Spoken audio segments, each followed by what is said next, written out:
राजीनामा अजित पवारांच्या कार्यालयात दिला। राजीनाम्याबाबत न बोलण्याची विनंती म्हणून गप्प बसलोय भुजबळांचं राजीनाम्याच्या दाव्यावर हे स्पष्टीकरण आलेलं आहे।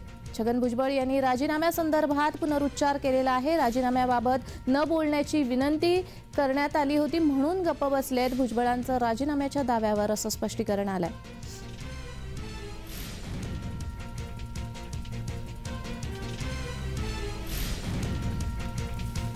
राजीनाम्याबाबत न बोलण्याची विनंती म्हणून गप्प बसले गेले आहेत।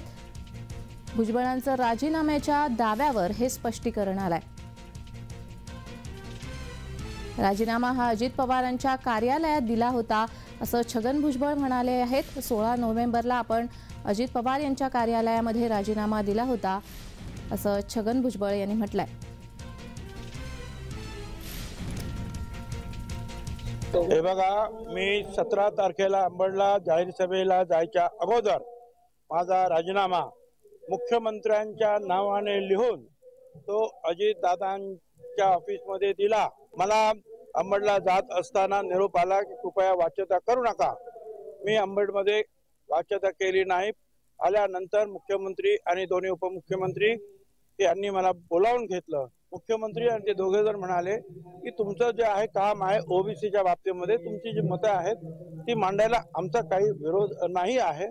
काय आपण सगळे शांततेने जे आहे ओबीसीचं सुद्धा काम करायला पाहिजे आणि पण कृपया जे आहे आता या राजीनाम्याची वाच्यता करू नका। शेवटी तर एकाने जर सांगितलं की याच्या कमरेत लाल घालून याला बाहेर काढा, त्याच्यानंतर मात्र मग मी जो शब्द त्यांना दिला होता की मी वाच्यता करणार नाही ती वाच्यता मी केली। की कृपया तुम्ही असं समजू नका की मी जे आहे मंत्रिपदाला फार चिकटून बसतो।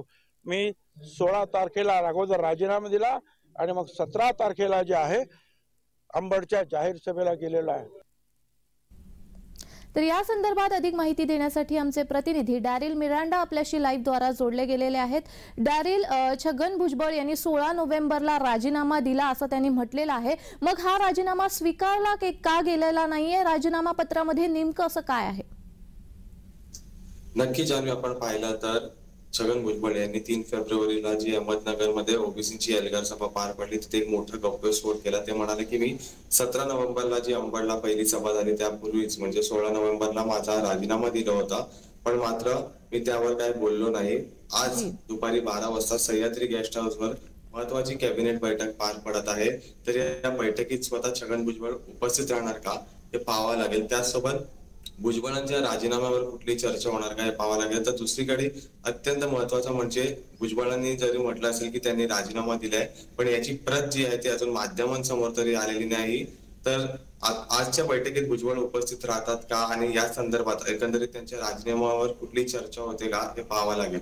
जाणून जी डॅरिल, राजीनामा हा खरं तर राज्यपालांकडे द्यायचा असतो, मग राजीनामा अजित पवार यांच्या कार्यालयात दिला गेला आणि त्यामुळे राजकीय वर्तुळामध्ये वेगवेगळ्या चर्चा होऊ लागल्यात। या संदर्भात काय सांगा?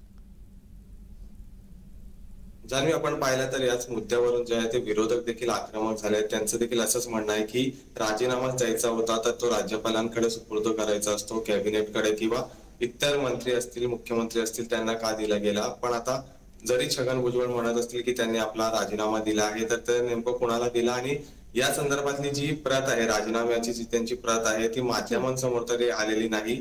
यावरून देखील विरोधक जे आहे ते आक्रमक झालेले आहे।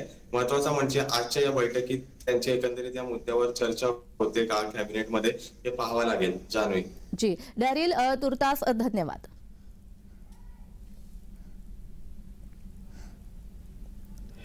भुजबळांचा राजीनाम्याच्या दाव्यावर स्पष्टीकरण आलेलं आहे। राजीनामा हा अजित पवार यांच्या कार्यालयामध्ये दिला गेला असं वक्तव्य छगन भुजबळ यांच्याकडून करण्यात आलेलं आहे। 16 नोव्हेंबरला आपण राजीनामा दिला होता असं छगन भुजबळ यांनी म्हटलंय, मात्र हा राजीनामा अजित पवार यांच्या कार्यालयात दिला होता असं स्पष्टीकरण आता त्यांनी दिलेलं आहे।